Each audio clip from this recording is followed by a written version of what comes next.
Evening and thanks for joining us. I'm Lauren Martinez. A video of a man being arrested by Biloxi police officers drawing attention on social media, with many upset at how the arrest was made. Noah Noble is looking into the incident and joins us from the newsroom with the details. When I spoke with Biloxi Police Chief John Miller, he said that he has seen the video making rounds on social media, but he didn't see anything against department policy. See for yourself. This is the video that many have been posting and resharing online.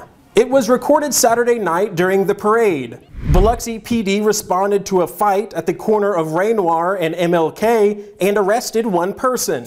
While taking that person back to a squad car, police say another man came up, that's 32-year-old Richard De La Cruz, and was, quote, yelling and being disruptive. Then police tried arresting him, taking him to the ground with 4 officers trying to place handcuffs on De La Cruz. You can see one of the officers striking the man and another putting his hands on De La Cruz's face. Richard Robertson was there as it happened. The police tackled him and they took him down.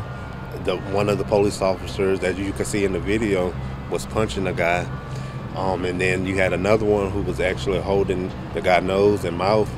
And that was wrong. You know, that guy, he didn't do anything and he didn't deserve any of that. Robertson and so many others online have questioned the actions of those Biloxi police officers, so I took their concerns to Biloxi's chief of police. Here's how he describes the scene. There's several officers trying to hold a guy down, and there's several blows that are thrown, which is completely within policy. And if the folks will stop, slow down, and take a look at that, they'll see that he's throwing those blows to the right arm to try to gain compliance.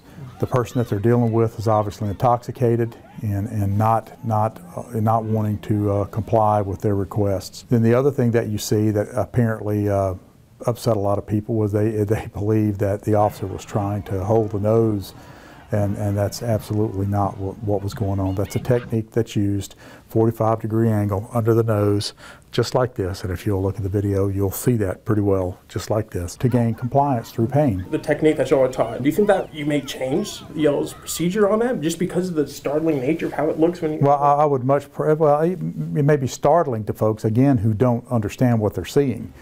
But the alternative to that would have been have loaded him up with pepper spray, which has a lasting effect, you know, or hit him with a taser a bunch of times, and we don't want to do any of that. You know, we try as the best that we can not to use those things, you know, those instruments or those tools unless we have to.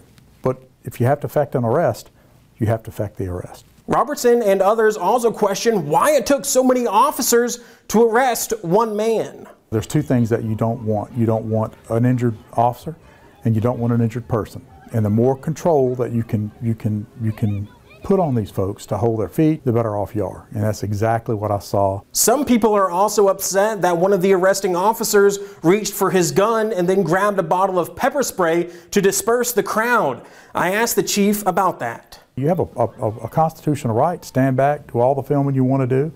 Nobody's going to dispute that.